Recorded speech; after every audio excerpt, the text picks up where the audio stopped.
una especificación. Cuando dije que las teorías económicas no definían el Estado, no estaba diciendo definición en el sentido de diccionario.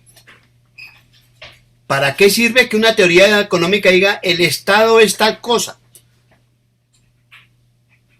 No.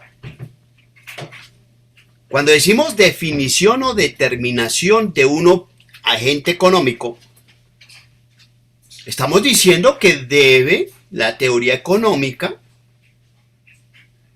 plantear el comportamiento de ese agente. Y eso es lo que la teoría económica no ha hecho.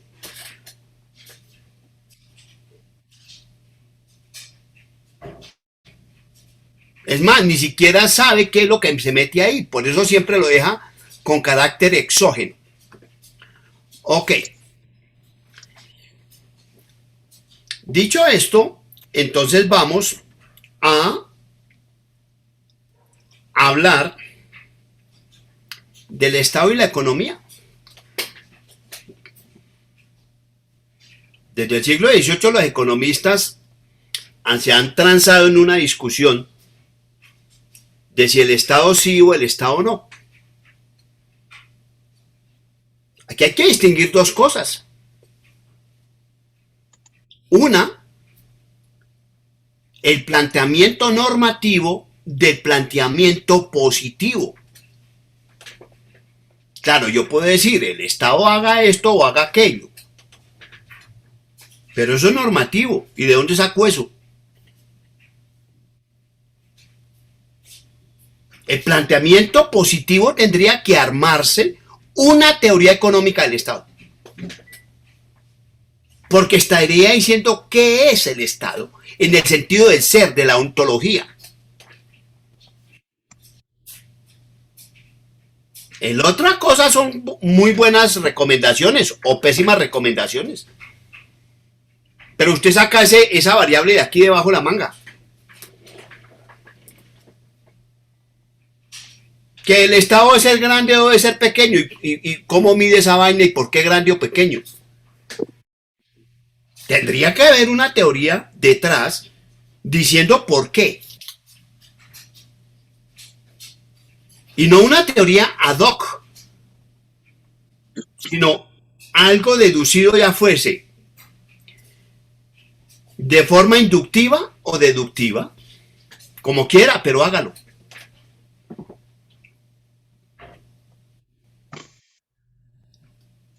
Entonces, lo único que sabemos hasta este instante es que el Estado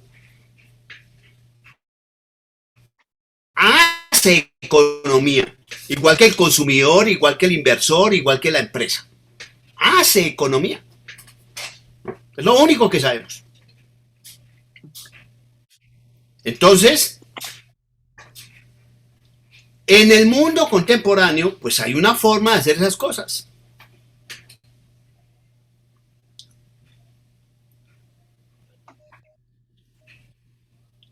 Entonces, en el mundo contemporáneo, ¿qué tenemos? Bueno, el mundo contemporáneo estoy pensando del siglo pasado y este.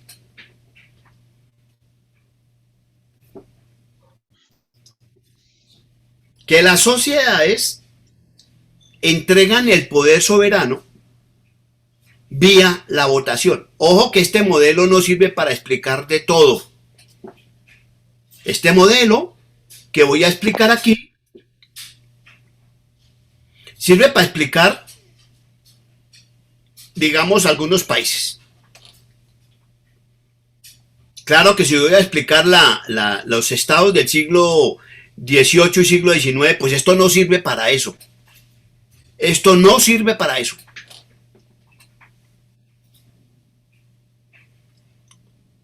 Si hoy, 2021, fuese a explicar el estado de Arabia Saudita, eso que está ahí no serviría.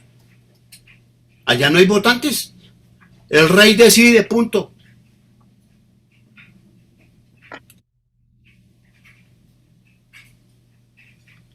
Si fuese a explicar China, pues tampoco sirve.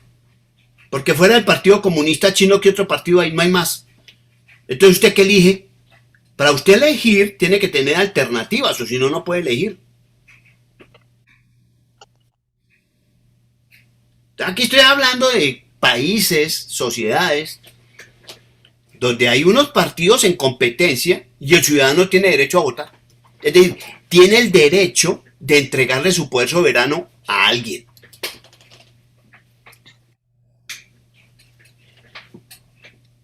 Entonces, en este mundo del que le estoy hablando, uno de los tantos mundos que hay y posibles, hay unas ideologías. ¿Qué hacen los partidos? ¿Qué es lo que diferencia un partido? La ideología. Ahora, por ejemplo, esto no serviría para Colombia. ¿Cuál es la diferencia entre el Partido Liberal y el Partido Conservador? Ninguna. Pero si usted le pregunta a un republicano y a un demócrata en Estados Unidos, le dice, no, mire, la diferencia es esta. Si usted le pregunta a un socialdemócrata europeo, a un conservador, absoluto conservador, a uno del Partido Popular Europeo, pues él le dice, mire, la diferencia es esta. Entonces cada partido, porque hoy en día para asumir el poder soberano en este tipo de sociedades, hay que plantear una ideología para que unos votantes la elijan o no la elijan, lo cual implica una competencia ideológica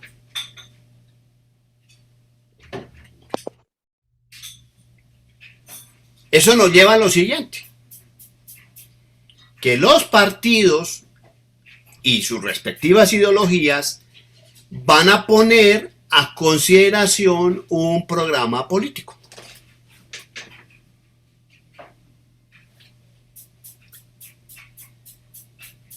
Entonces, ¿qué es lo que elige el votante? Un programa político.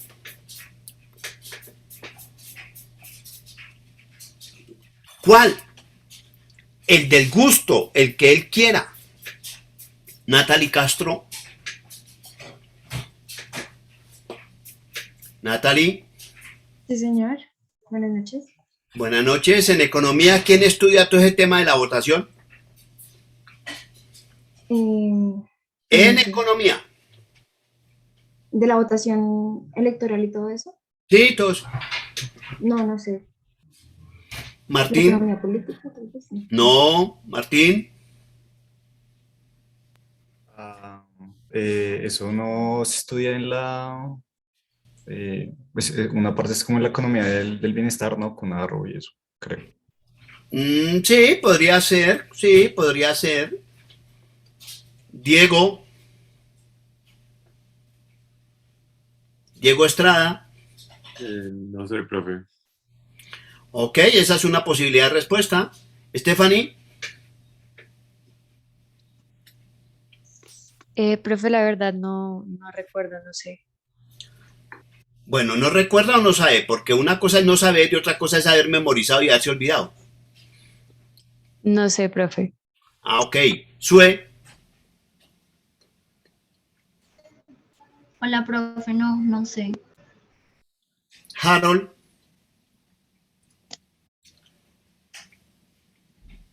Hola, profe, no sé.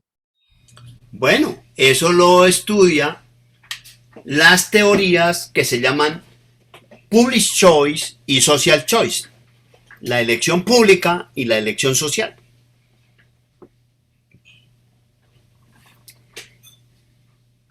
Entonces están todos esos modelos de votación y demás que se estudian desde la teoría económica.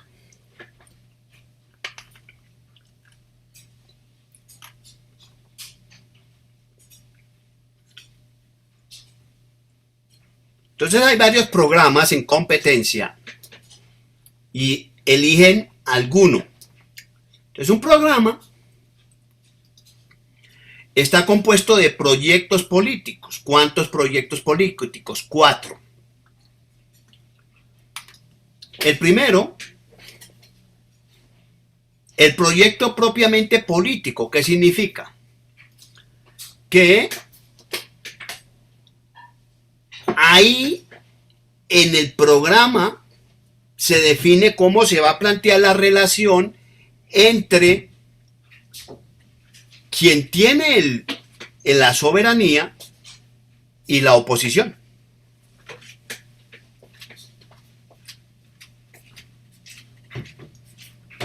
¿Cómo va a tratar a la oposición? A los que pierden la elección.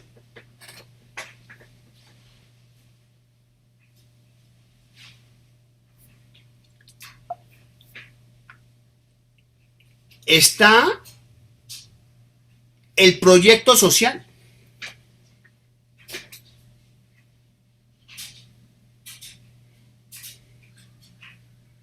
¿Qué va a hacer con la sociedad?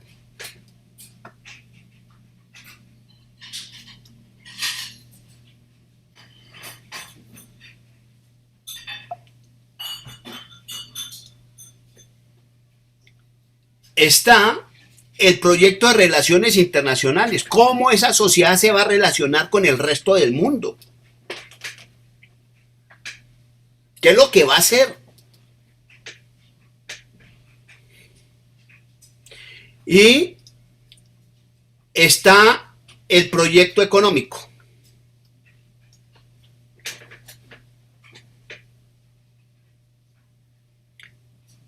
Esos son los 4 proyectos que integran un programa político. Laura Bedoya. Yo, profe. Sí, ¿tú no eres Laura Bedoya? Es Bayona, qué pena. Ah, Bayona. Pues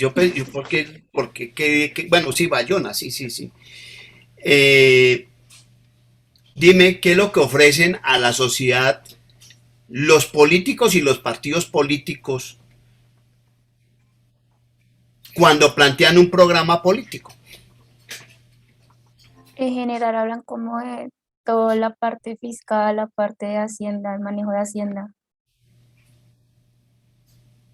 No de un programa, no de un proyecto.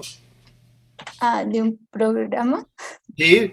Si usted fuese política o fuese la dirigente de un partido político, usted necesita captar votantes, ¿verdad? Sí. O si no pierde, no le dan el poder soberano.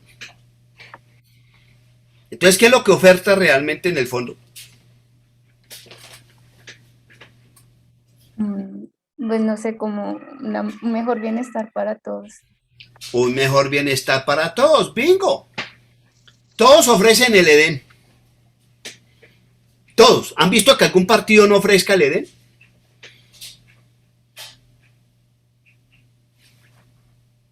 El de extrema izquierda hasta el de la extrema derecha. Todos ofrecen el Edén. ¿Cuál es la diferencia?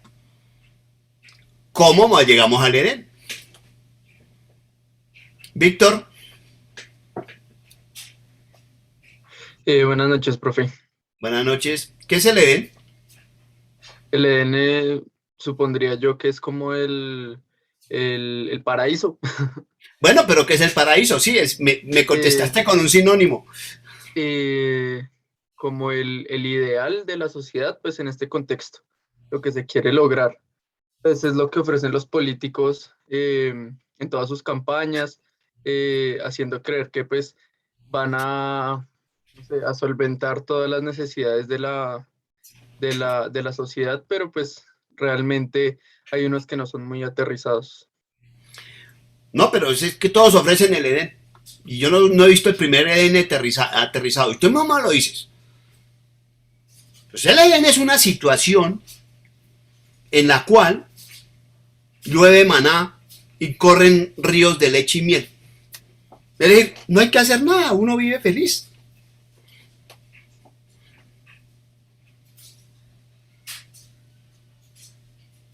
Entonces, si todos ofrecen el Edén, ¿dónde están las diferencias? En cómo hacerlo.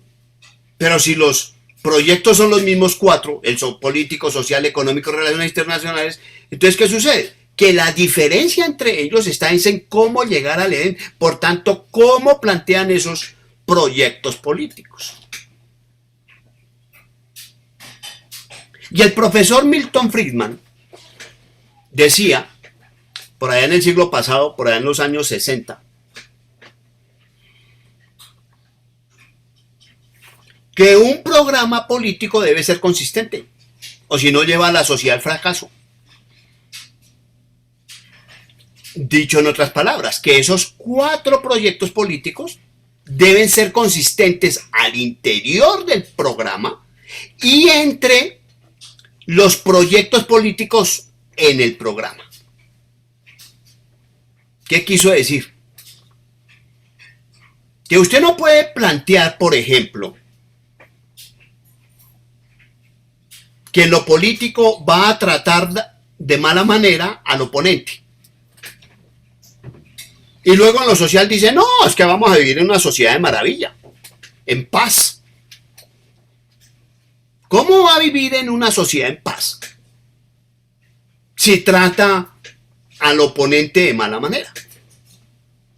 Y luego en el de relaciones internacionales dice, no, es que yo me voy a aliar y a apoyar todos los países con gobiernos democráticos. ¿Cómo va a decir eso? Bueno, puede decirlo. El hecho es que los bloques de países democráticos no te van a aceptar.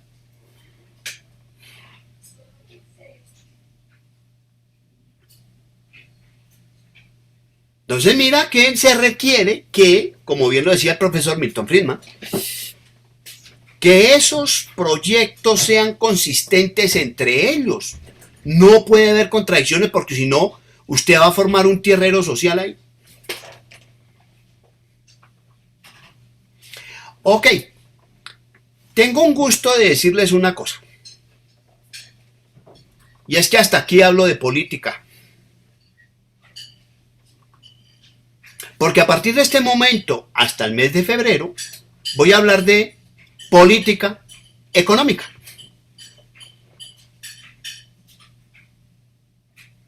Ya lo que dije del Estado, del gobierno, de todas esas cosas, lo dije y no lo vuelvo a repetir.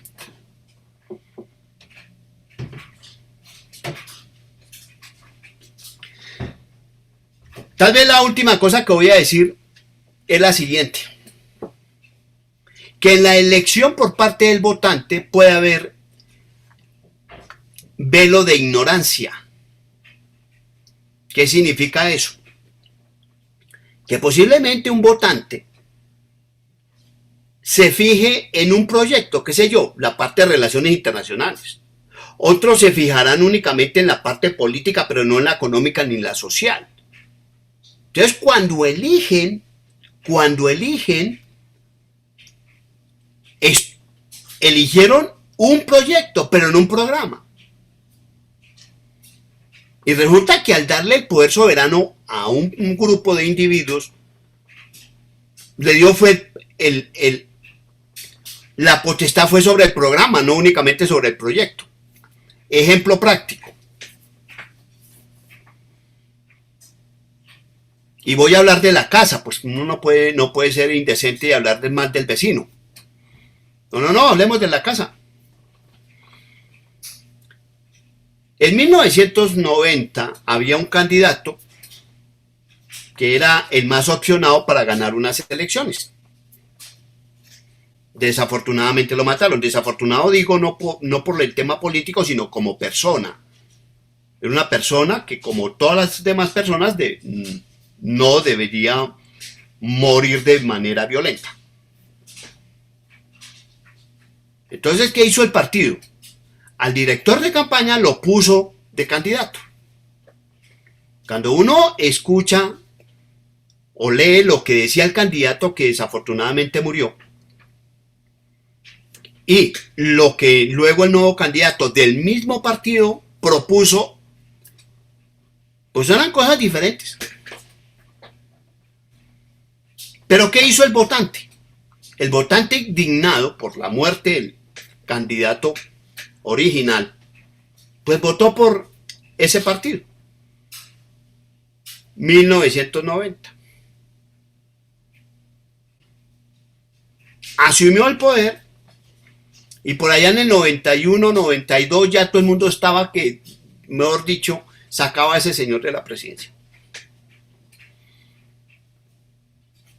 Entonces mire que a veces el votante ni siquiera mira el programa, vota de puro corazón, mejor dicho. Voy a colocar otro ejemplo. Hay una administración gubernamental que está con un proceso de paz, el proceso de paz termina en nada, vienen unas elecciones, y entonces todos los candidatos plantean sus programas. Hay un programa que plantea unas cuestiones bastante fuertes en materia política, y todos los votantes también un poco indignados, entonces votan por ese programa, pensando más en el proyecto político que en los demás. Cuando uno lee ese programa político, ese señor lo llevó a cabo, eso hay que reconocérselo, lo llevó a cabo. Entonces uno veía ya como en el 2005 la gente diciendo, ay, pero me quitó las no sé qué, ciertas prestaciones que tenía en el mercado laboral. Y uno le decía, ¿y usted para qué se queda si usted votó por él? Ah, yo no sabía eso. No, un momentico, es que usted no vota por un proyecto, usted vota por el programa. El señor es consistente. El señor dijo que le iba a bajar el salario, pues lo bajó. Ahora, ¿de qué se queja? Entonces, eso es el velo por parte del votante. De golpe se fija en un proyecto, pero no se fija en el otro, y luego se lleva la sorpresa. Ok, eso lo estudian mucho los economistas, el tema de cómo el votante elige y a veces cómo termina el bienestar social. Bueno. Y hasta aquí política. Entonces empezamos con lo económico. Entonces el proyecto económico tiene tres componentes. El primer componente es lo que denominamos la política económica micro. Es lo que va a hacer en ciertos aspectos de la sociedad.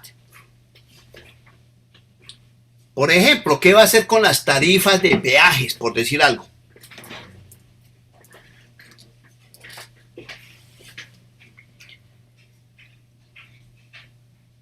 ¿O qué va a hacer y cómo lo va a hacer? ¿Cuánto va a hacer en materia de lucha contra el cáncer? Bueno, eso es una política micro. Bueno, otra política micro, para dar un tercer ejemplo. ¿Cómo se van a manejar el precio de los bienes agrícolas?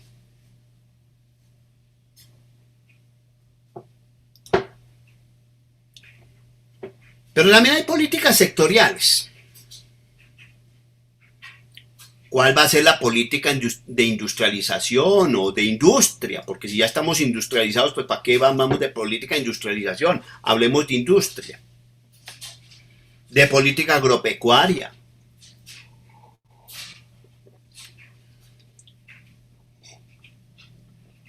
O de política educativa. Entonces estas dos, a veces la llaman, insisto, algunas personas la llaman, políticas públicas. Bueno, aquí yo les digo políticas económicas.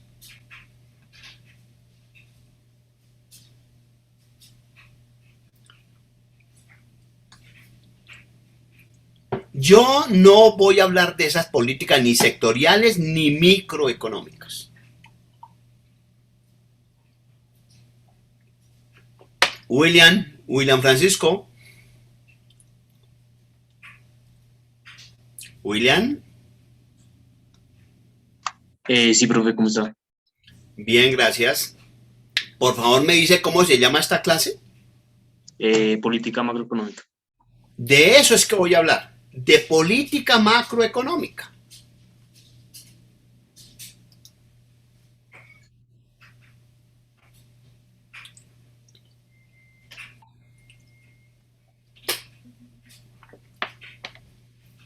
Y la política macroeconómica tiene tres componentes. El primero lo que es el tema monetario, que llamamos política monetaria.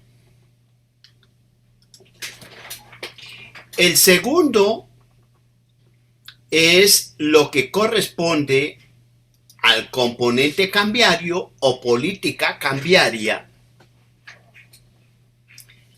Y el tercero, el componente fiscal, bloque fiscal o política fiscal. De eso se trata esta clase. Pues, ¿cómo no? Voy a hablar de política, pero económica.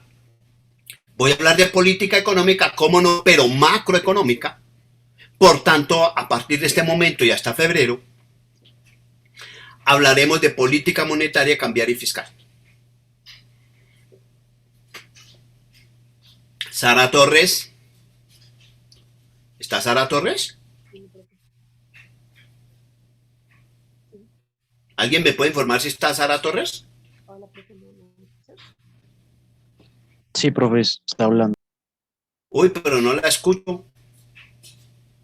Que por favor, Sara, acerca el micrófono o sube el volumen o hacemos algo.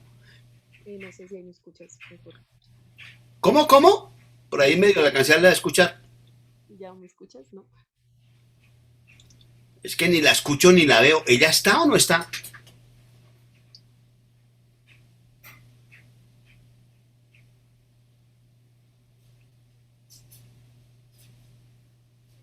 Sara.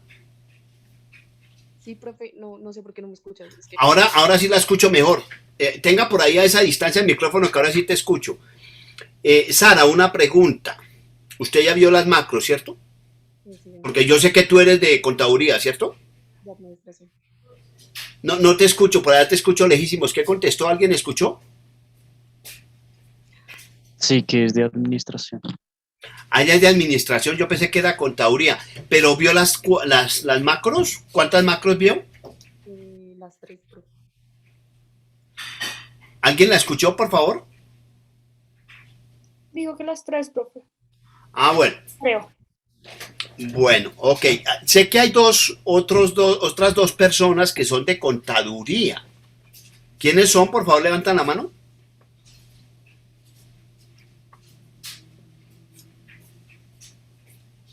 ¿No están?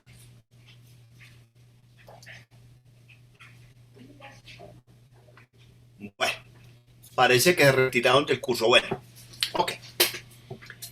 Entonces, simplemente el mensaje para las personas que no son, que toman esta materia como opción en sus diferentes escuelas, es decir, en administración y contaduría, pues en cualquier momento, si se sienten un poquito perdidos, por favor me frenan y hacen sus respectivas preguntas. Sara, ¿te quedó eso claro? Sí, profe, gracias. Bueno. Ok. Entonces, aquí el punto es que esas tres políticas son hasta cierto punto autónomas, que es un punto muy pequeño, y a partir de ese límite empiezan a estar relacionadas con las otras políticas. Dicho en otras palabras, la política monetaria se relaciona con la política cambiaria, pero política monetaria y política cambiaria a su vez se relacionan con la política fiscal. Entonces, ¿qué tenemos? Tenemos 3 políticas, y esas 3 políticas, para poderlas entender, necesitamos verlas, ojo, absolutamente de manera integral. Y para verlas de manera integral, empiezo con un elemento clave. La teoría de la política económica. Es que la política económica tiene a su vez su teoría. Entonces nos interesa determinar esos enlaces, mirar si una política macroeconómica es consistente o no, cuáles son sus requerimientos, etcétera. Entonces las 3 políticas, tal como se está viendo en la diapositiva que estoy proyectando, pues deben moverse de manera consistente con las otras 2. Y toda la política en su conjunto necesita ser consistente. Absolutamente consistente. ¿Alguien está preguntando? Escucho por ahí un sonido al fondo.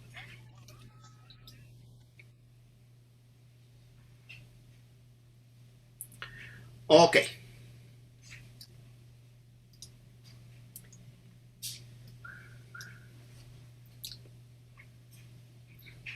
Daniela González.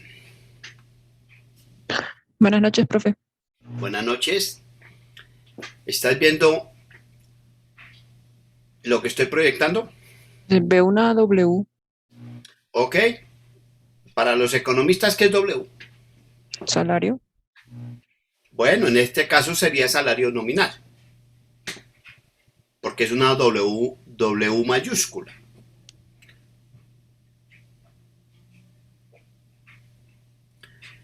David Esteban. Buenas noches, profe. Buenas noches. La misma pregunta. Sí, por la letra W entiendo salarios también, profe. Entiende salarios.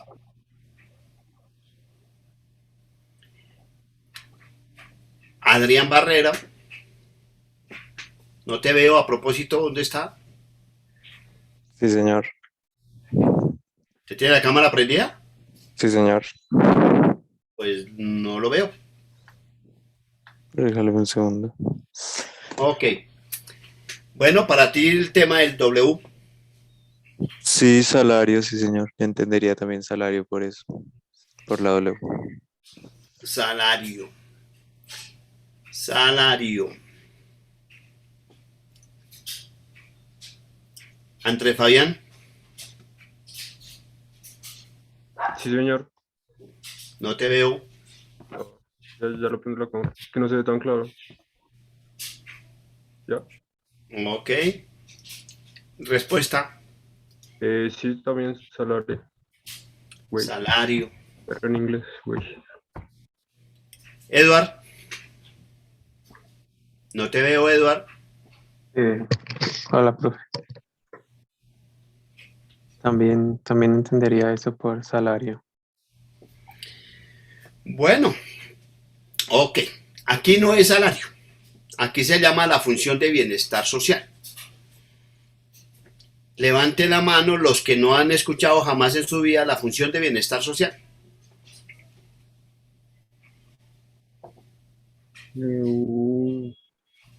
Levanten la mano. La mano electrónica. ¿Cómo se hace?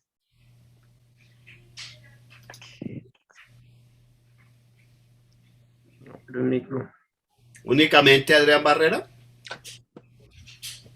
Lady Herrera, Laura Sofía Pérez, Julián Solano, Víctor Prieto, Fernando Montezuma, Diego Estrada.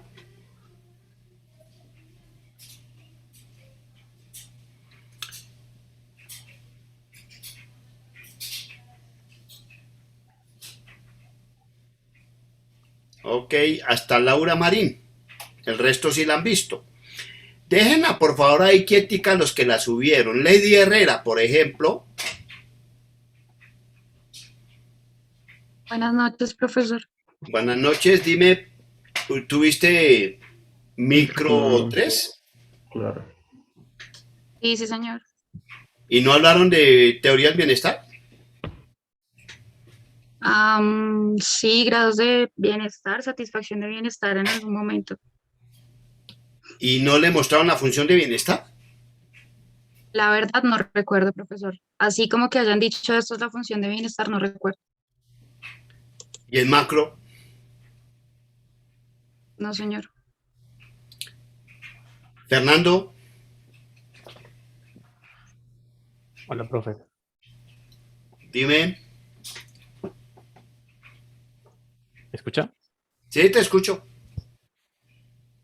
La misma pregunta. No, profe. Sí, lo mismo.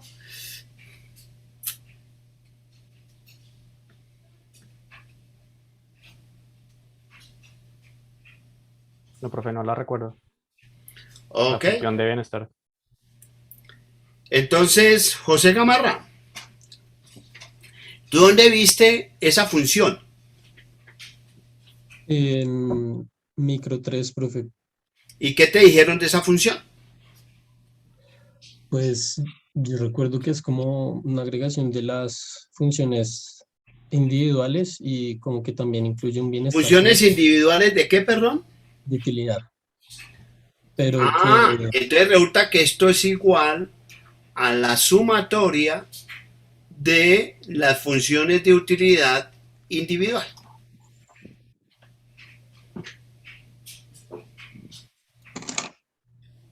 Para poder hacer la operación aritmética de suma, ¿qué característica técnica debe tener cada uno de los sumandos? Víctor. Profe, la verdad no sé. Ok. Elkin. Profe, la verdad no me acuerdo. No sé. Pues deben ser medibles.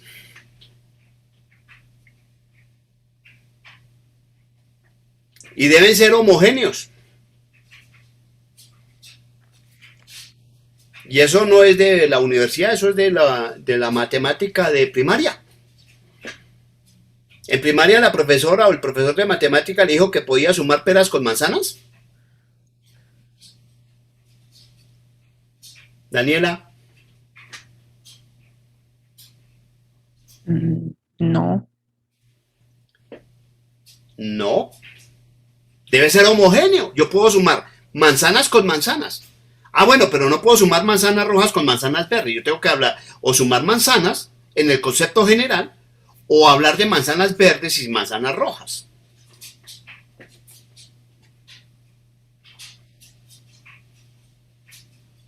Y entender que hay una unidad de manzana.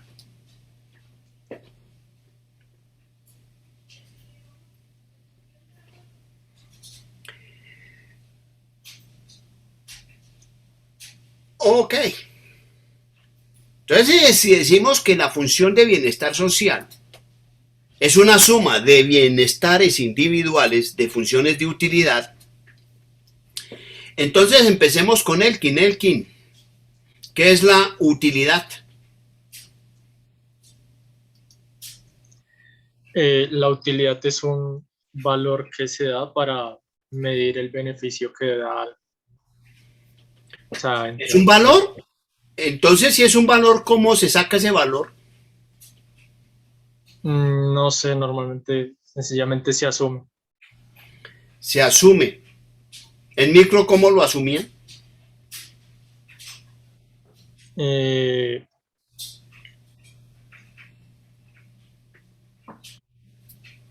No me acuerdo. Daniela Rueda. Hola, profe. La misma pregunta.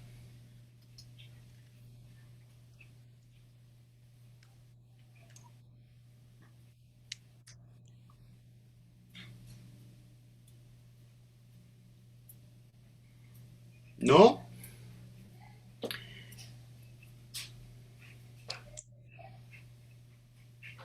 Laura Milena.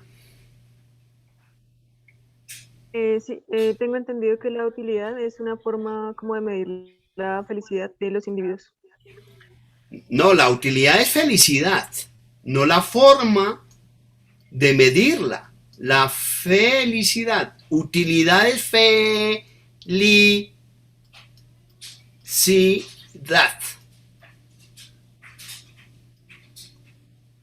Entonces, la pregunta obvia es: ¿y cómo medimos la felicidad? Oscar López. ¿Qué pasó? Ve para afuera. Buenas Oscar. noches, profe. Buenas noches, profe. Manuel, Dime. cierra la puerta. Y mándame un besito. No, profe, no tengo Oiga, claro por cómo ahí se alguien puede. un momentico, Oscar, que por ahí alguien está hablando. A ver, Oscar. Sí, profe, buenas noches. Le decía que no tengo claro cómo se puede medir.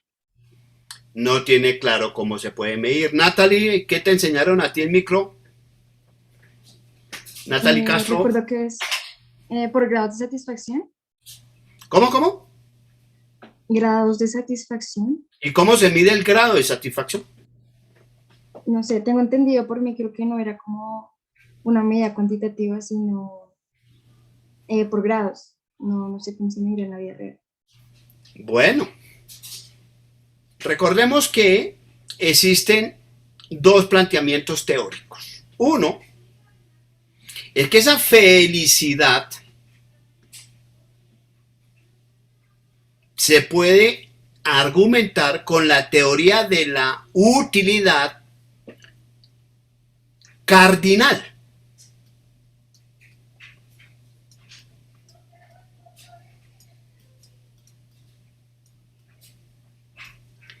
Y la otra por la teoría de la utilidad ordinal.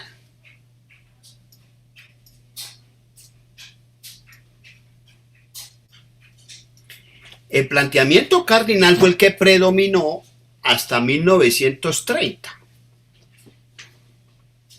Porque por allá en 1930 salió un artículo del profesor John Hicks y del profesor R.G. Allen,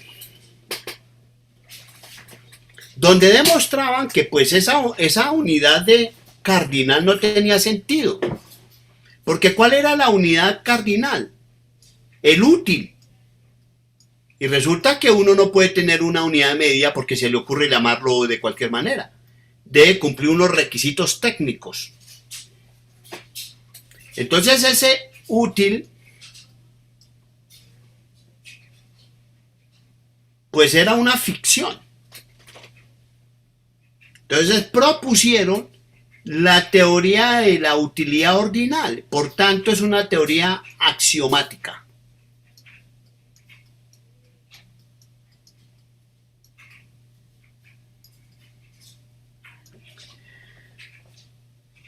¿Cuál es el lío? El lío es que si hay dos bienes, el bien X1, bueno, el bien X2 acá, y el bien X1, esos axiomas me dan unas curvas de indiferencia, con unas características de concavidad, etcétera, que requiere, homotéticas y demás.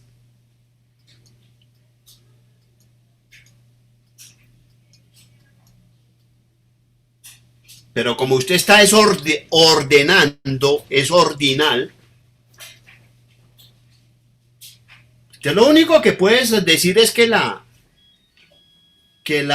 curva de indiferencia 1 está arriba de la curva de indiferencia 0, o que la curva de indiferencia 0 está abajo de la curva de indiferencia 1, pero usted no puede decir cuál es la distancia, usted no me puede medir esta distancia en términos de utilidad, de felicidad.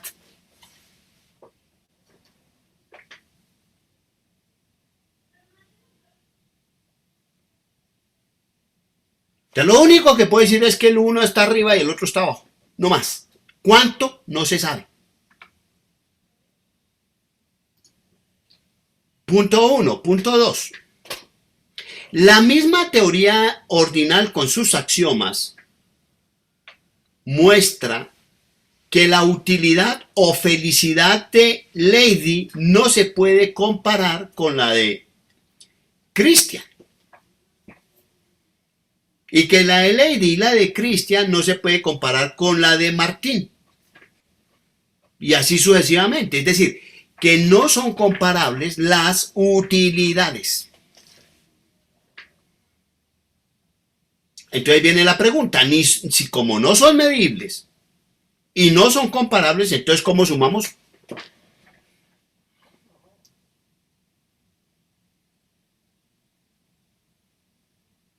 Entonces digamos que es una inconsistencia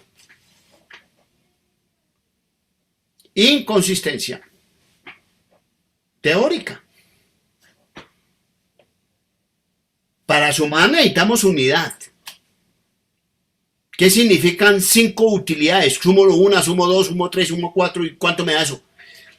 Ah, no, es que la utilidad de Adrián, de Laura, de Lady, de Julián y de Víctor. Ah, sí, entonces 5 utilidades son una...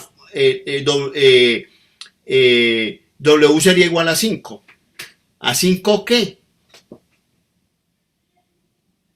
No hay unidad de medida.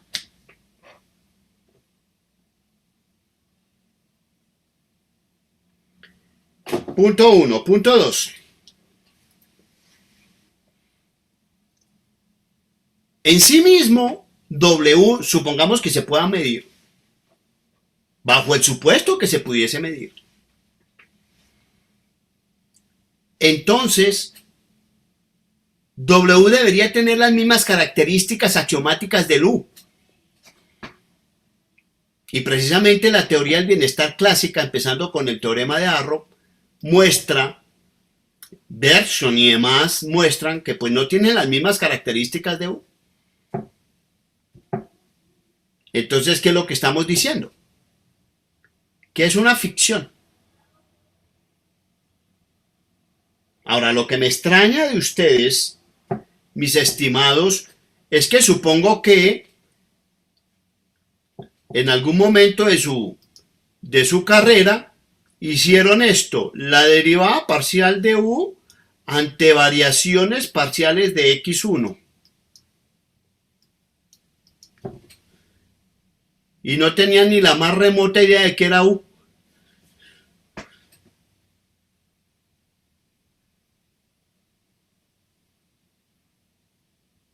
Es decir, hacían un poco de cosas de manera mecánica.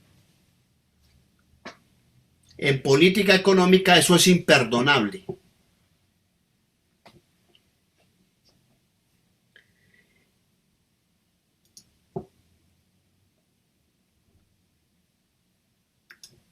Entre otras cosas porque la política económica que estoy aquí empezando a modelar, esta teoría exige que todo lo que yo meta aquí sea medible, que sea cuantitativo.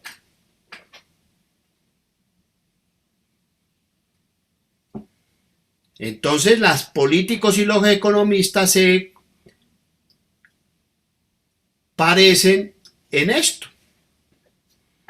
Los políticos con su programa político dicen que nos van a llevar al Edén.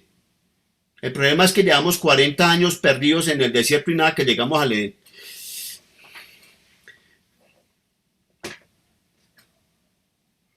Y yo no diría 40 años, sino 40 milenios.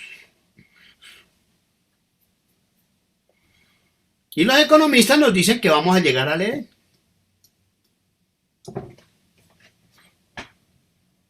Un economista debería concluir es un político y en el fondo un político es un economista. Tienen la misma función objetivo. Hecha esta anotación, entonces le pregunto a un economista, y bueno, ¿y cómo me va a llevar al Edén? Entonces me dice, muy sencillo. Yo voy a plantear unos objetivos de política económica. Voy a plantear y objetivos.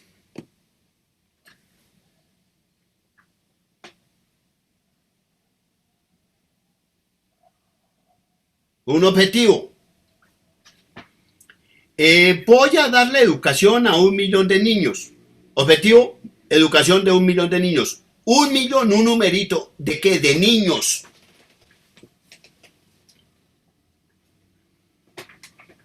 ¿Qué más va a hacer? Ah, la economía va a crecer al 8%. Bueno, un numerito, 8%.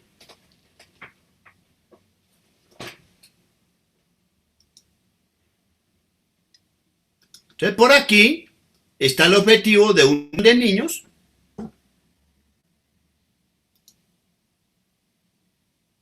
Y por aquí, qué sé yo, está el objetivo de un crecimiento económico del 8%. ¿Qué es lo que tenemos entonces ahí? Ahí tenemos lo que denominamos un vector de objetivos. ¿De qué tamaño es ese vector? De 1 por i.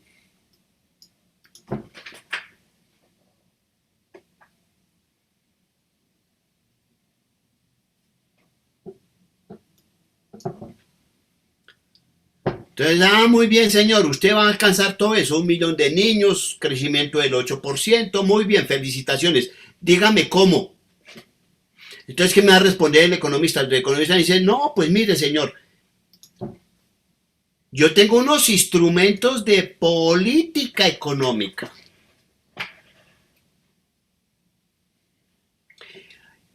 Por favor, los que tienen la mano arriba, la mano electrónica, bájenla, porque es que me salen aquí unos avisitos negros que me tienen un poco incómodo.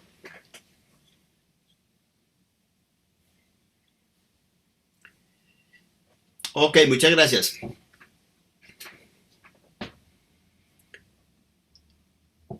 Entonces hay otro vector. ¿De qué tamaño? De 1 por j.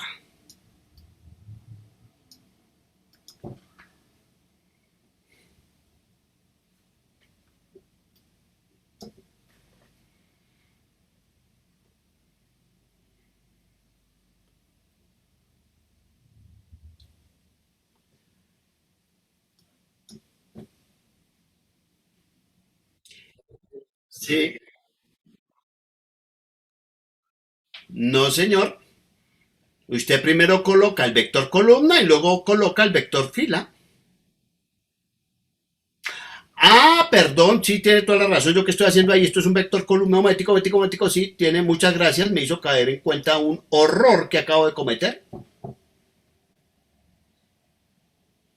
Ah, no, un momentico. A ver, esto es acá. Entonces, esto es J por 1, sí, señor, muchas gracias. Y por 1.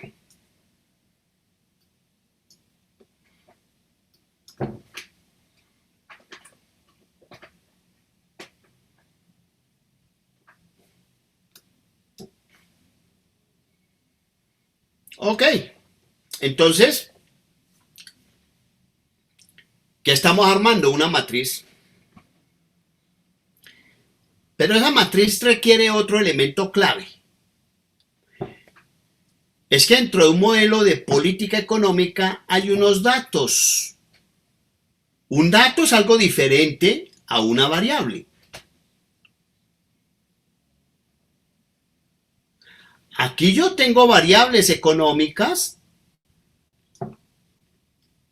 Aquí yo tengo variables económicas. Pero aquí yo tengo datos económicos. ¿Esto qué son? Son parámetros.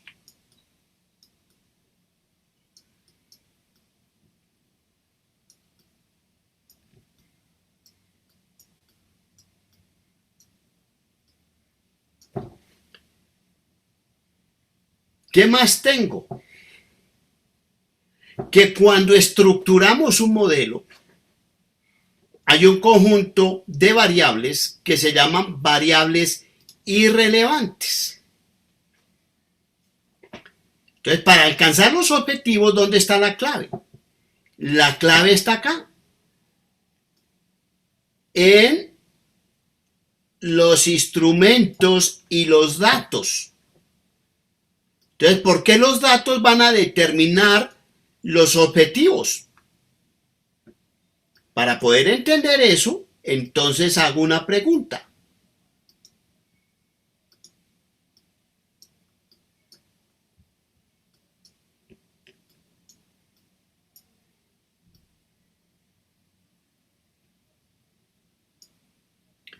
¿Cuál es la pregunta? ¿Por qué en un modelo, este es un modelo, voy a hacer un modelo aquí. Yo digo que, un momentico,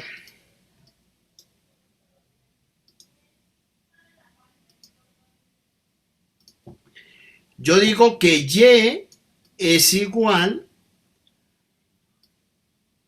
a 20 menos X al cuadrado. Ese es un modelo.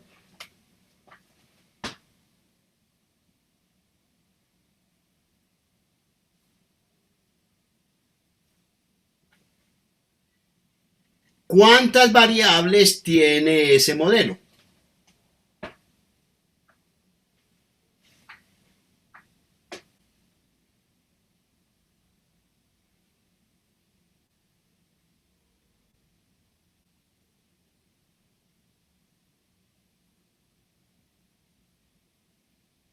¿Alguien?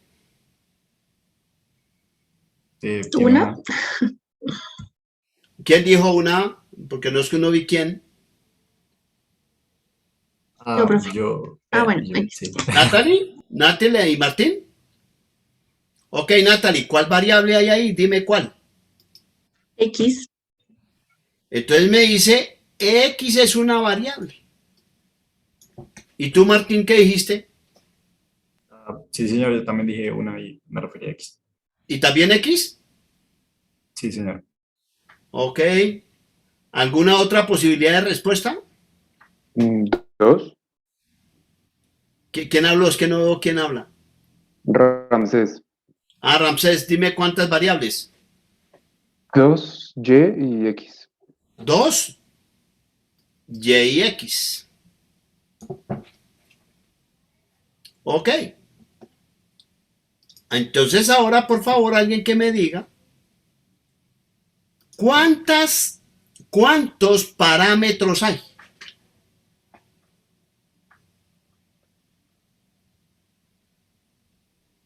Uno. ¿Quién habló, por favor? Yo, profe. ¿Y quién es yo? Es que no veo. ¿No pueden ver mi cámara? Ahora sí, ya, Laura, ya te vi. A ver, Laura, ¿cuál parámetro?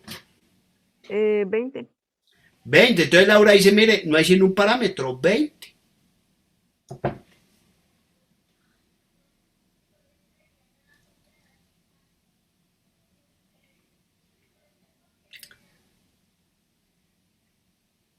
¿Alguien alguna otra respuesta? ¿O Y planteamos ahí?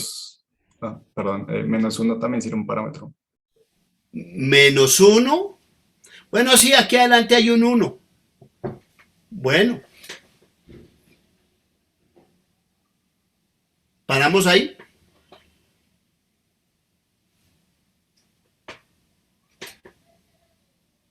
¿O hay algo más?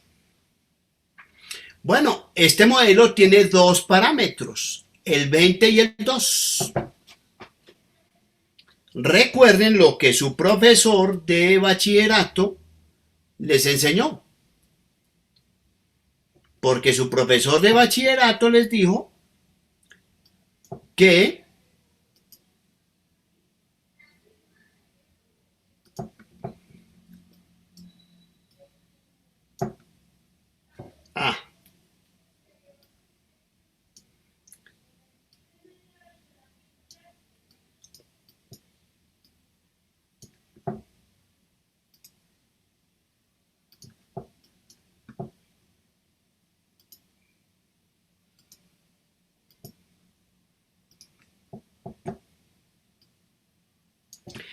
que cuando X valía 0, ¿cuánto valía Y?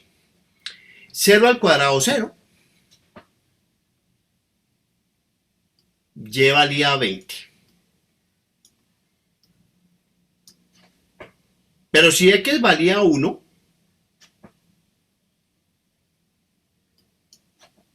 Y valía 19.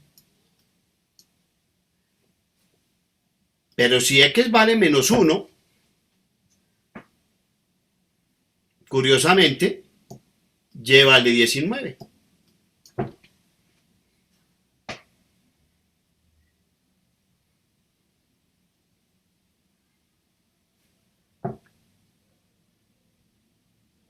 Que si vale 2,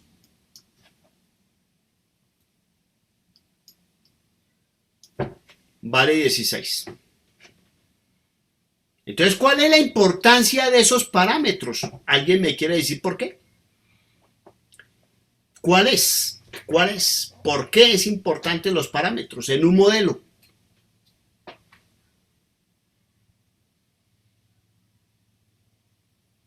A ver, Juan Camilo. Profe, porque tal vez porque está mostrando la relación entre esas dos variables. Muestra una relación. ¿Qué otra alternativa de respuesta?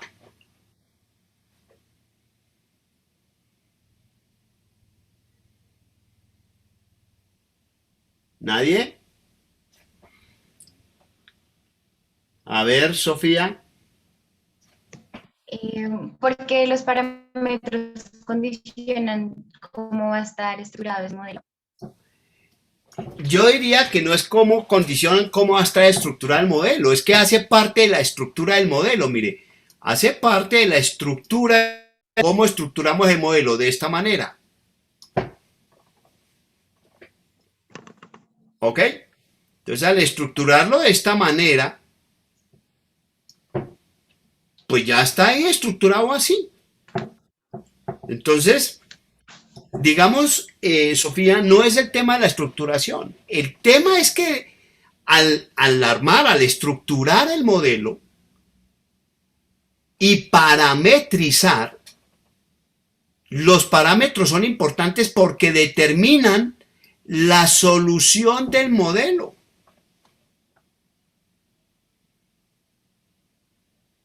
Entonces, cuando una teoría, ustedes que les gusta sacar la primera y la segunda derivada,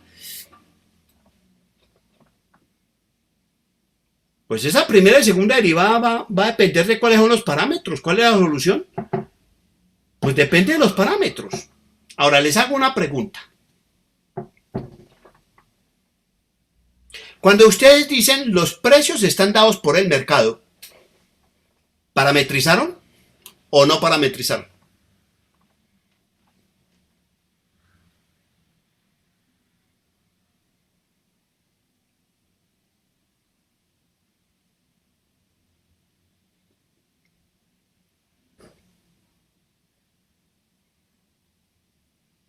¿Nadie?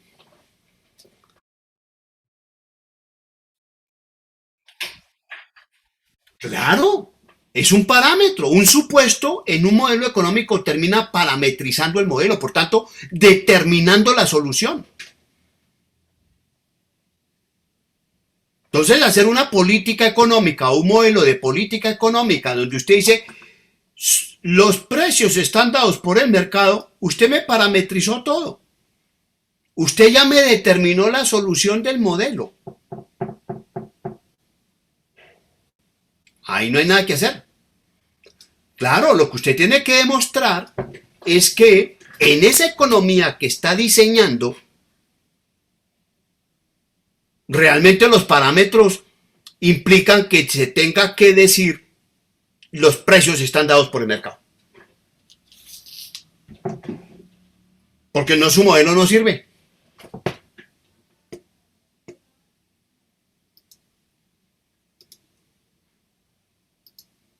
Y esa es la importancia, porque va a determinar la solución del modelo, la importancia de esos datos. Es que esos datos me van a determinar si logro o no logro mis objetivos, porque son parámetros.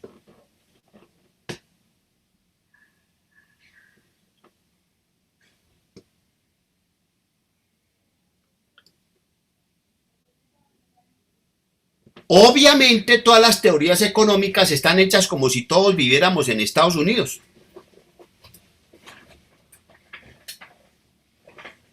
Y todo el 99.99% de los modelos que salen en las revistas de la profesión de economistas, todos están hechos como si viviéramos en Estados Unidos. Entonces, ¿qué tiene que un diseñador de política tener presente? Si vive en Estados Unidos o no.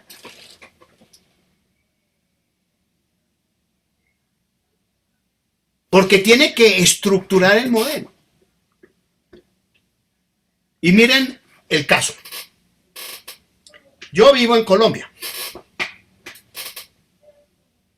Si voy a hacer un modelo de política, pues debo entender que el peso colombiano escasamente lo reciben los colombianos.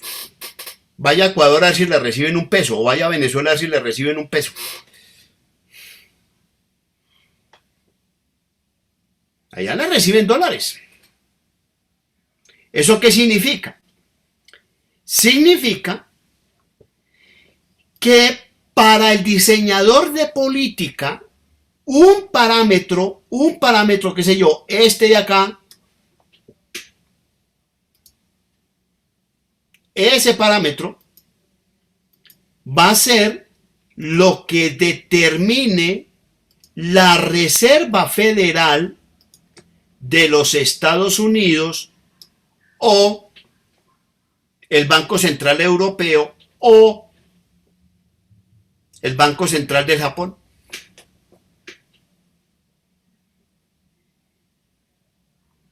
¿Qué otro parámetro, por ejemplo este, va a ser el precio del petróleo? Que Colombia no determina el precio del petróleo.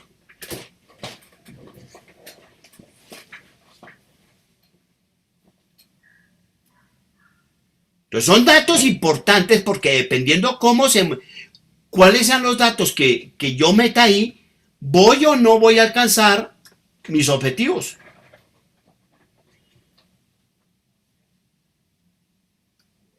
Hasta 2016, aquí los exportadores colombianos le decían a la Junta Directiva del Banco de la República, devalúe, estamos revaluados, devalúe que nos van a quebrar. Y el Banco de la República empezó a comprar 20 millones de dólares diarios. Pero la tasa de cambio quedaba quietica. Pero la Reserva Federal de los Estados Unidos dijo, voy a levantar la tasa de interés que la mantenía casi en cero. Iba a empezar a aumentar la tasa de interés. Y de inmediato se movió la tasa de cambio.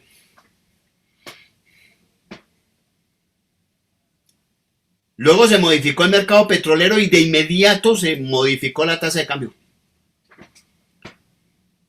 Entonces yo cuando estructuro un modelo necesito saber las características que tiene esa economía para poder hacer un buen modelo de política económica.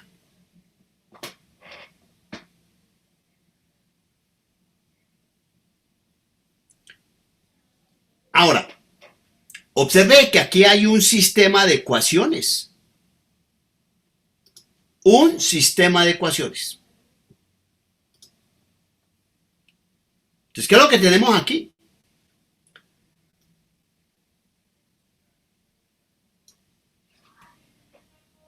J más K, ecuaciones.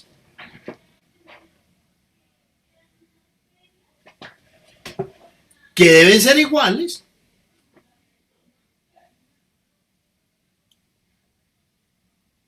a las n ecuaciones que tiene todo el modelo, es decir, que estamos hablando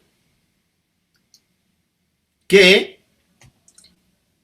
las variables endógenas y las variables exógenas me están dando una ecuacioncita, por tanto, como las exógenas son los instrumentos más los datos, pues tengo ahí con esos dos vectores n ecuaciones. Ahora, en bachillerato, ¿qué les enseñaron? que para poder solucionar una ecuación, cada ecuación debe tener una sola incógnita, que yo no puedo tener con una ecuación dos incógnitas. El modelo no se puede solucionar. Observe que hace un momento coloqué X y Y. Si hubiera colocado X, Y y Z, ahí quedo, porque ¿cómo soluciono con dos incógnitas una ecuación? Yo no puedo saber el valor de las incógnitas. En un modelo de política económica, en el sentido de Tirbangen, ojo, las variables son endógenas porque se presupone que el diseñador de política económica tiene que calcular esos objetivos.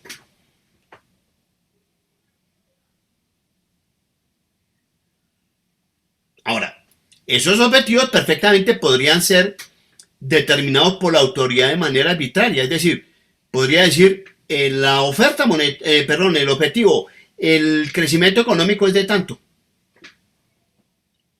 o se van a atender 1 millón de niños. Bueno, pues eso lo puede decir la autoridad fiscal o la autoridad sanitaria o lo que sea.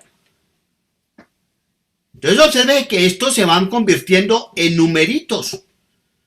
Por ejemplo, este puede ser una inflación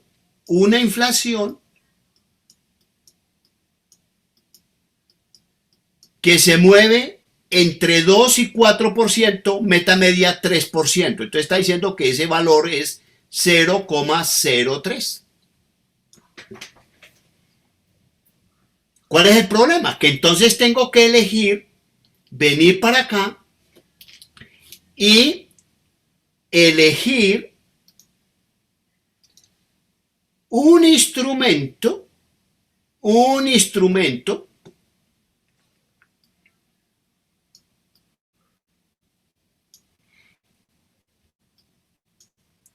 que me permita alcanzar una inflación de 3%.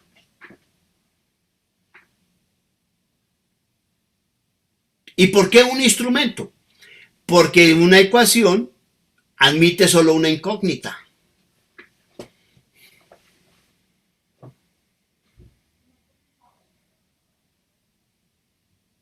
O si no, eso no se podría solucionar.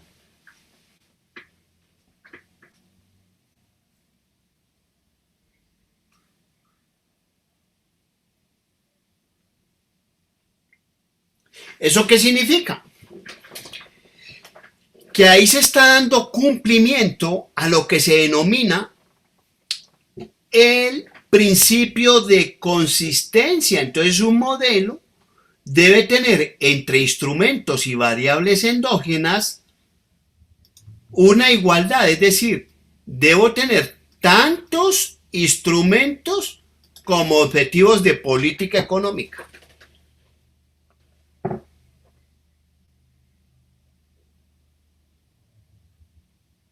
¿El verde sí se ve allá? Mi querida estimada asistente de clase, ¿dónde está? Sí, señor, ¿Dónde está? sí se ve. Sí, profe, sí estoy. Sí se ve. Ok, pero no te veo. Bueno, pero se ve el verde. Ok, entonces, ¿qué es lo que estamos diciendo? Los J deben ser igual a los I, porque hay un sistema de ecuaciones y una ecuación solo se puede solucionar si tiene una incógnita. Una incógnita. Entonces, dependiendo cuántos objetivos se determinen, es decir, a cuánto va a ser igual I, pues yo voy a tener aquí J instrumentos. Para que J sea igual a I, posiblemente aquí tenga, qué sé yo, I igual a 20 y aquí J igual a 40. ¿Qué sucede? Que como debo cumplir con esto, yo necesito sacar 20 instrumentos y enviarlos a variables irrelevantes.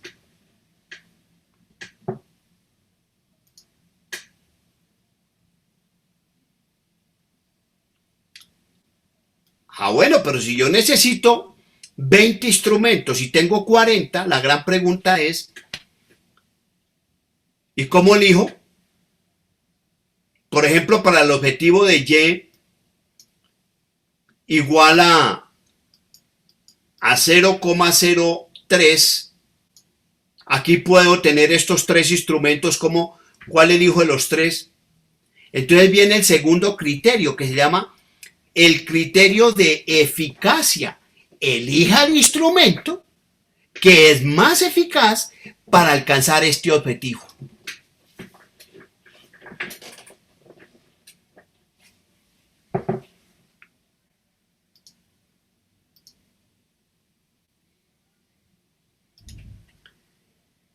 Claro, hay otra pregunta de fondo ahí.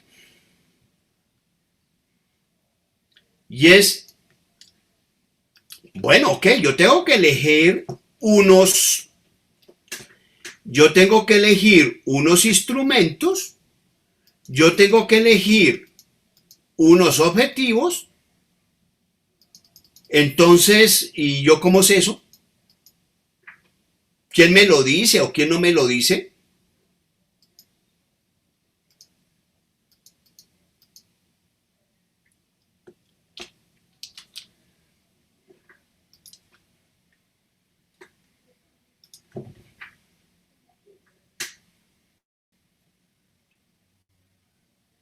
Ahí les dejo esa inquietud.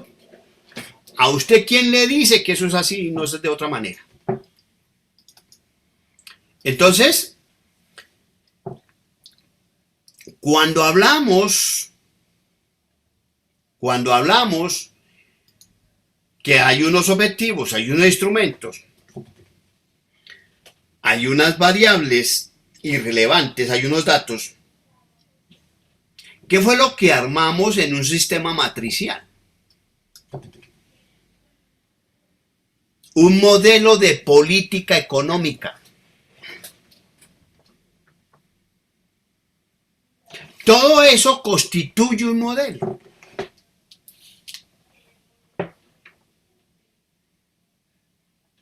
Cuando estamos hablando del modelo es eso.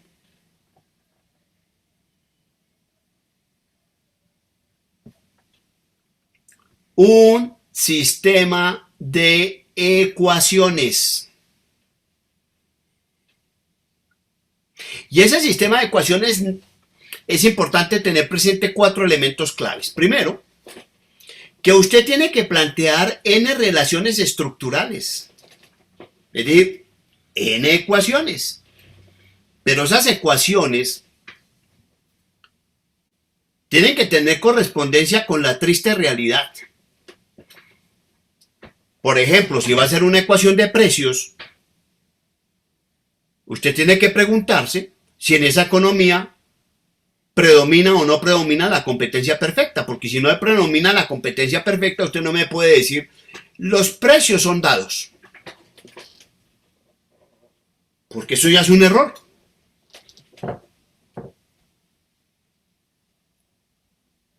Entre las variables hay relaciones. Y algunas de esas relaciones son de tipo funcional. Entonces debe quedar bien determinado qué tipo de función es. ¿Es una función lineal? ¿Es una función no lineal? ¿Qué tipo de función es?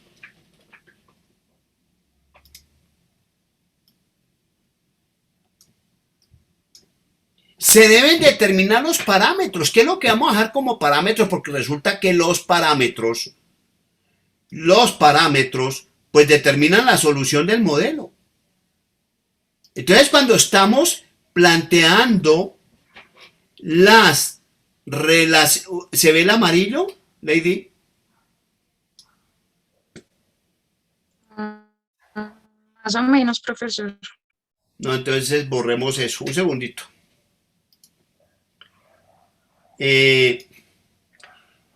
cuando estamos planteando las relaciones estructurales y estamos planteando las funciones entre variables, eso no se puede hacer de manera diferente o de manera independiente más bien a cuando estoy estructurando los parámetros. Yo tengo que pensar qué me va a jugar como variable, qué me va a jugar como parámetro y cómo estructuro ese modelo.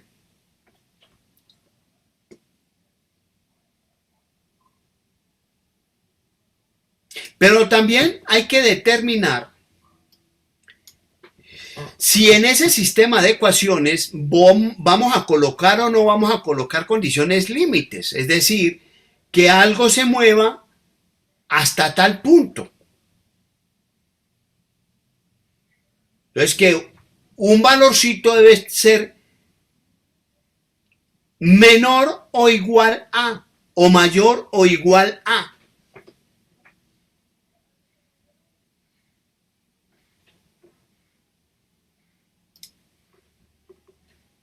Y claro, todo modelo tiene ecuaciones de cierre y ecuaciones de definición.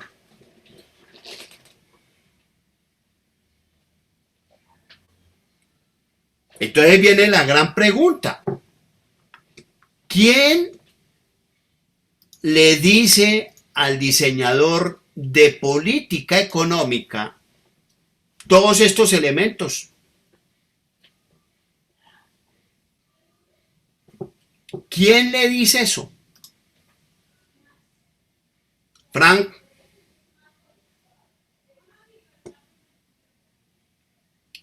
Fran. Yo supondría que sería el trabajo empírico. No te veo, pero no es el trabajo empírico. Jorge Mario, que levantó la mano. ¿La teoría, profe? Claro, la teoría económica. Entonces usted tiene que arrancar de la teoría económica y acoplarla, estructurarla con la economía que va a modelar. Bueno, si no está en Estados Unidos, pues no utilice de manera ciega los modelos hechos para Estados Unidos. Las teorías económicas hechas para una economía avanzada.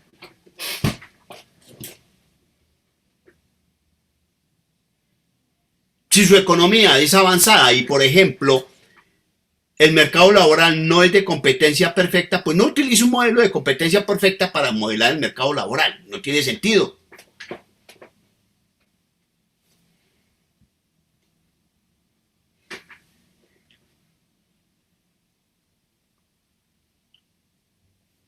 Ok.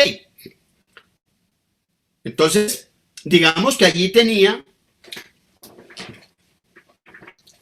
una cantidad determinada de objetivos, por tanto me llevaba a una cantidad determinada de instrumentos, pero resulta que esta clase es de política macroeconómica. Entonces, ¿qué nos dice la teoría económica con respecto a los objetivos de la política macroeconómica? Entonces resulta que la teoría define que los objetivos de política económica son fundamentalmente 4. El primero es el crecimiento económico. El segundo, el nivel de empleo. El tercero, la inflación o la variación del nivel general de precio. Y el cuarto, el equilibrio externo o exportaciones netas. Ahí no estoy enumerando de manera arbitraria. Yo no estoy diciendo que el crecimiento sea más importante que el empleo o que el empleo sea mucho más importante que el equilibrio externo. No. Estoy diciendo simplemente que hay 4 objetivos de política macroeconómica. No más.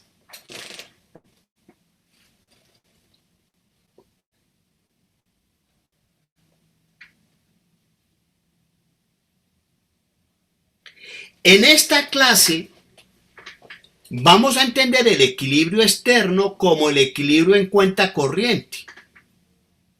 ¿Por qué? Porque hay unas teorías que van a plantear que el equilibrio externo es el equilibrio en balanza de pagos. Aquí voy a ser más restrictivo. Presuponemos que el equilibrio externo es el equilibrio en cuenta corriente.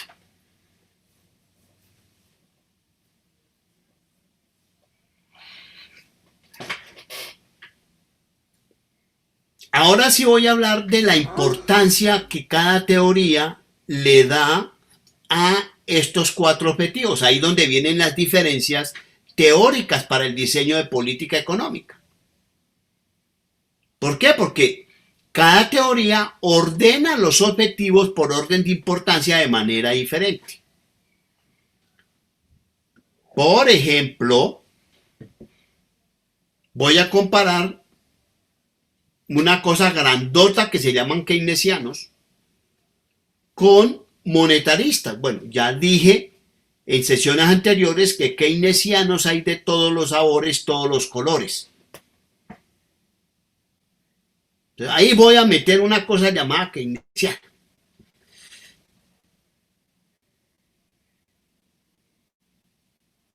Y una teoría NN, una teoría desconocida. Por ejemplo, un empirista estaría ahí. Entonces, si yo le digo a un keynesiano, dígame, ¿cuál es el principal objetivo? Usted tiene 4. Póngame en la casilla 1 el más importante para usted. Pues el keynesiano me va a poner el crecimiento. Y le digo, ahora dígame, ¿cuál es el segundo más importante? Y me va a colocar el nivel de empleo. Tengo 4, me quedan 2. Le digo, defíname el tercero en importancia. Y me pone las exportaciones netas.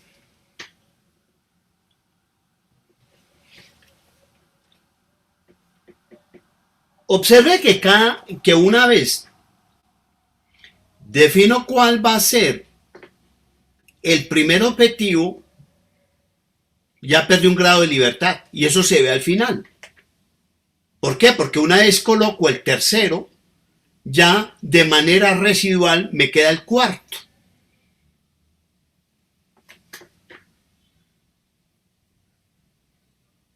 Ahora, si le pregunto a un monetarista, oye, ordéneme los objetivos, pues él lo va a hacer de manera diferente.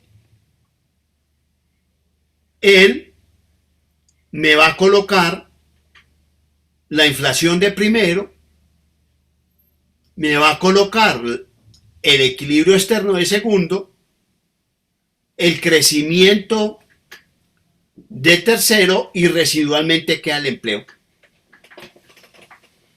Ahora, la teoría NN pues va a ser completamente inconsistente. Pude haber colocado N, pero también pude haber colocado XN. Eso va a ser ahí una mezcolanza sin ningún sentido. ¿Por qué? Porque no hay una teoría de fondo.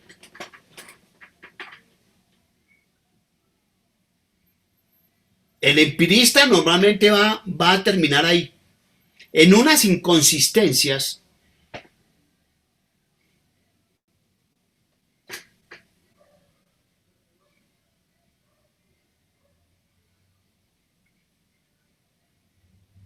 entonces uno estructura un modelo a partir de una teoría, porque la teoría le va a dar un orden a objetivos y le va a definir unos instrumentos. Entonces, claro, cuando yo le digo, tiene que elegirme un instrumento, una teoría la que le va a decir, mire, el instrumento más eficaz para alcanzar ese objetivo es tal. Entonces, ¿qué tenemos?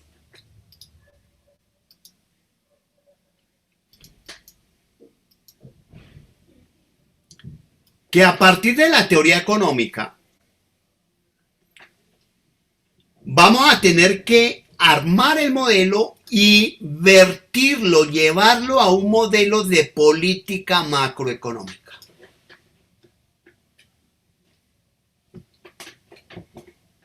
Pero un modelo de política macroeconómica, acabamos de decir que el I es igual a 4. Entonces yo ya tengo que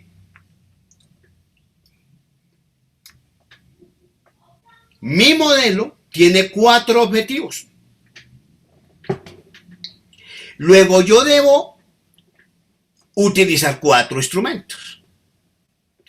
Pero igualmente debo determinar la cantidad de datos y las variables irrelevantes.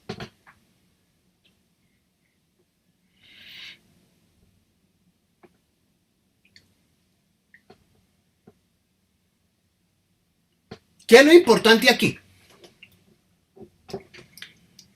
El hecho de que la política macroeconómica está interrelacionada.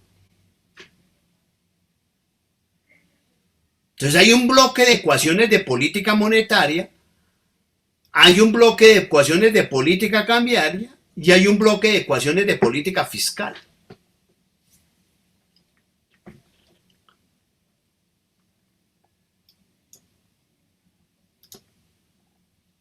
Y la política monetaria y la política cambiaria van a estar relacionadas fundamentalmente por el lado de la oferta monetaria.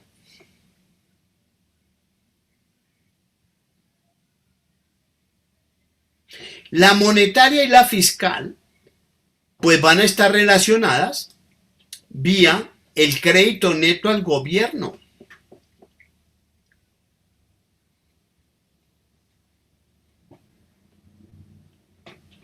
Y la política fiscal y la política cambiaria por las necesidades de financiamiento del sector público.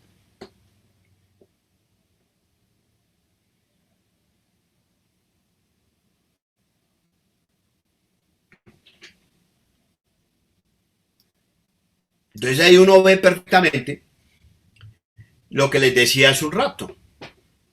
Yo no puedo analizar la política fiscal independiente de la monetaria y la cambiaria, o la monetaria independiente de la cambiaria y la fiscal. ¿Por qué? Porque todo está interrelacionado.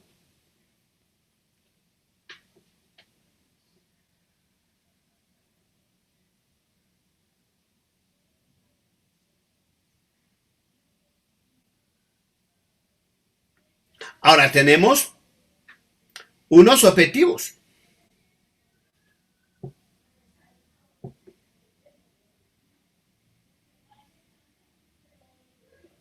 Entonces la política fiscal introduce un objetivo adicional, porque resulta que para tener consistencia en la política monetaria, pues voy a tener como objetivo la inflación, en la cambiaria el equilibrio externo, pero en la fiscal el nivel de déficit.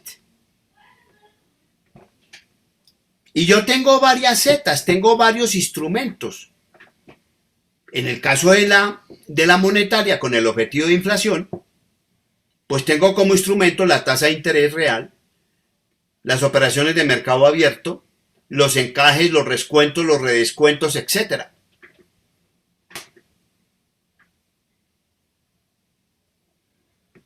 En el equilibrio tengo fundamentalmente un instrumento, las reservas internacionales netas.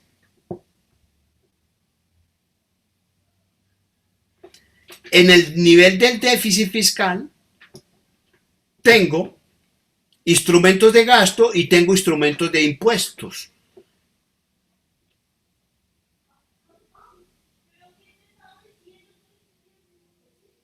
Esos 3 bloques van a codeterminar 2 objetivos, el de crecimiento económico y el del nivel de empleo. Pero ¿qué decía hace un momento? Que finalmente el economista nos dice que nos va a llevar a la felicidad. Entonces se presupone que de alguna manera, haciendo bien la tarea con esos 5 bloques, con todo ese conjunto de objetivos e instrumentos, pues debemos llegar al bienestar social.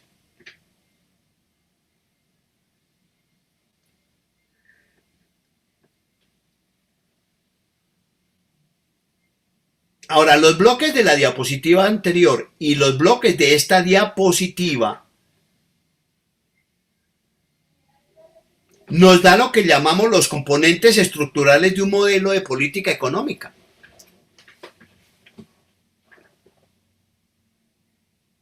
Entonces, cuando diseñamos un modelo, tenemos unos bloques. Hoy presento esta diapositiva, pero por allá en enero del año entrante, les voy a decir, ¿se acuerdan de esta diapositiva? Y le digo, ¿se acuerda? Porque me aseguro que si pregunto por esta diapositiva me dice, se me olvidó. Porque como usted todo lo aprende de memoria. Entonces, ¿cuáles son los bloques? El modelo está compuesto por un bloque de mercado laboral. Ahí hay un conjunto de ecuaciones que modelan ese mercado laboral.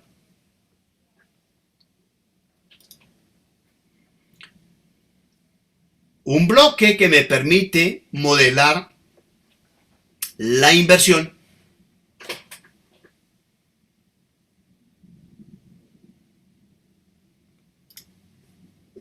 Un bloque que me permite modelar la producción. Y por tanto, con ese ya tengo ahí el otro objetivo, que es el objetivo de crecimiento económico. Observe que el objetivo de nivel de empleo está en el mercado laboral.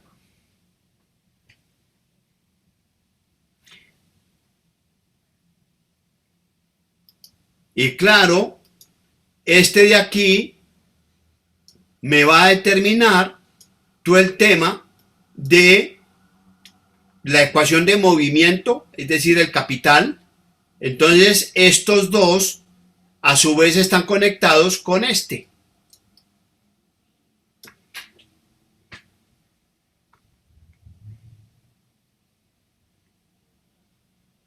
Claro, tengo un bloque de consumo.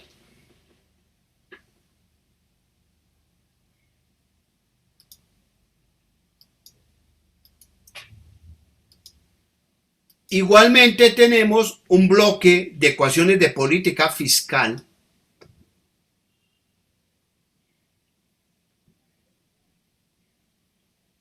Tenemos un bloque de ecuaciones de comercio exterior.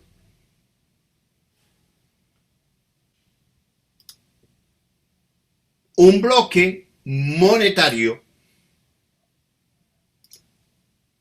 Uno cambiario.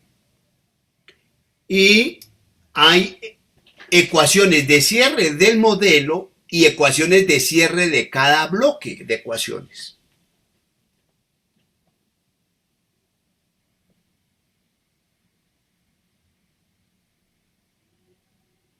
Entonces, estas ecuaciones que me dan aparte, que tengo que modelarlo de tal manera que me coja la estructura de la economía que estoy modelando para efectos de política, pues arranca en la teoría económica. ¿Sobre qué tipo de teoría económica me voy a parar a efectos de modelar la función consumo? O el mercado laboral. O lo que corresponde al tema monetario, etcétera. Pero ya definida la teoría que está sustentando ese diseño, tengo que llevar a la matriz, al sistema de ecuaciones de política macroeconómica.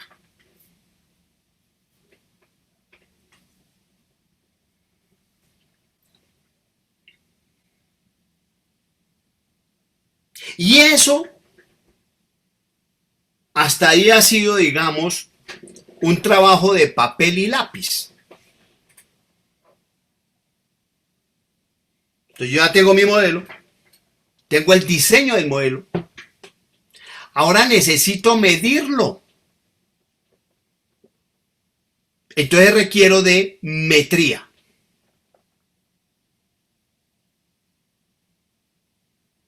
Entonces, ¿qué tengo que medir?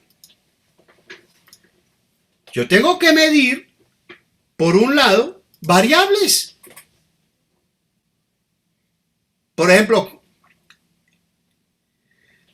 ¿cómo mido el consumo? ¿Cómo mido el gasto público? ¿Cómo mido el ingreso tributario? ¿Cómo mido la tasa de interés, etcétera? Esos son variables. Claro, uno puede utilizar, qué sé yo, precios, puede utilizar cantidades, puede utilizar índices o indicadores.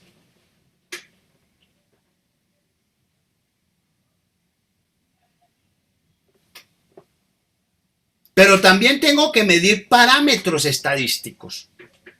Ya estoy en el mundo estocástico, por ejemplo.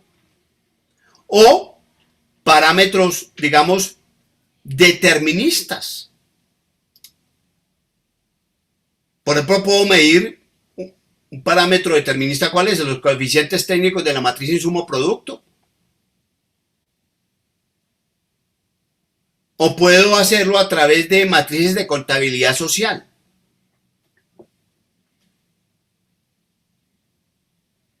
O puedo calcularlos con modelos de equilibrio general computable, estáticos o dinámicos.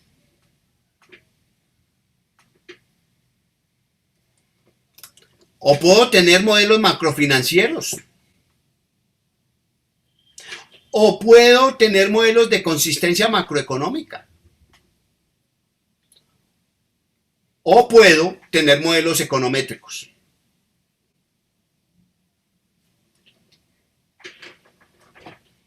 Todo depende de qué vaya a hacer. ¿Alguien habló? Por favor, me repite. ¿Quién habló? Sí, profe Lady Herrera, quedan 10 minutos. Ah, ok, gracias, Lady. Los modelos econométricos, cuando estamos en política macroeconómica, normalmente estamos utilizando macroeconometría.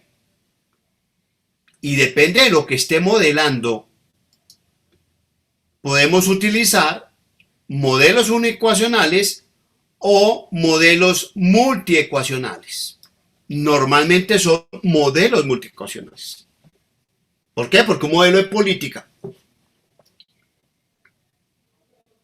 es un sistema de ecuaciones. Ahora, la estimación de esos parámetros las podemos hacer por método de estimación lineal, el mínimo cuadrado ordinario, por máxima verosimilitud o por método generalizado de momentos. Todo depende. Puedo utilizar técnicas clásicas de econometría o técnicas bayesianas. Todo depende de qué vaya a hacer.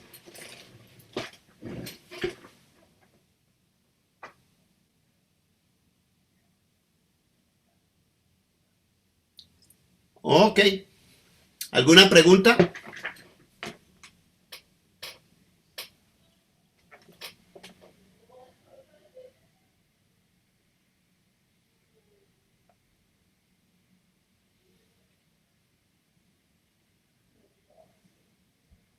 Profe, qué pena, ¿podrías mostrar la diapositiva de los bloques del corchete donde tienes hartas, por favor?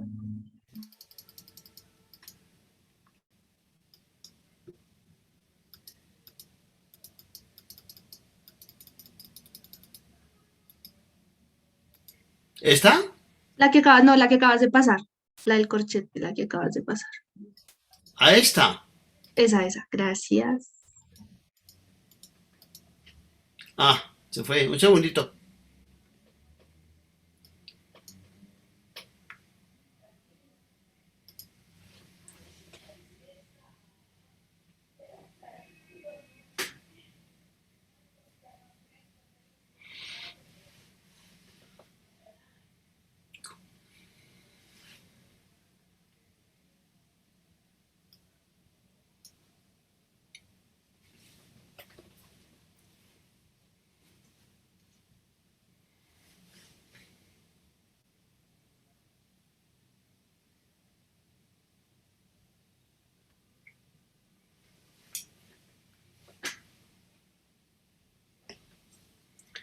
¿Listo?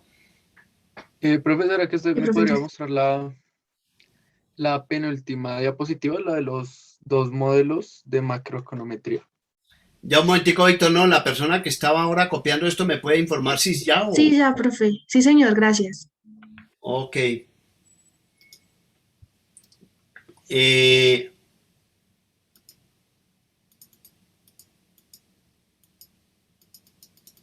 ¿Tú dices esta o la siguiente? La siguiente, la siguiente. ¿Esta?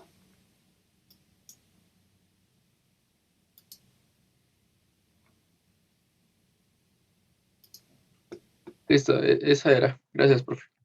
Bueno.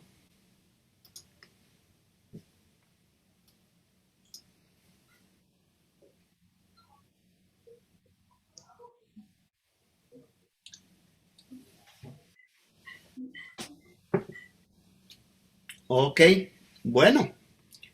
Entonces nos veremos el próximo jueves a la misma hora por el mismo canal. Gracias, profe. Profe, una pregunta. Sí, dime. ¿Me puede repetir lo que significan las siglas CNG? ¿Cómo? ¿Las siglas qué? CNG, lo que relaciona el bloque de la política monetaria y fiscal. CNG, dices tú. Sí, sí, señor. CNG es crédito neto al gobierno. Gracias, profe. Bueno.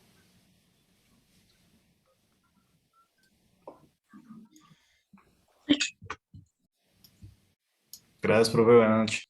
Buenas noches, feliz descanso. Hasta luego, profe, gracias. Chao. Hasta luego, profe. Buenas noches. Adiós, profe. Luego. Gracias, profe.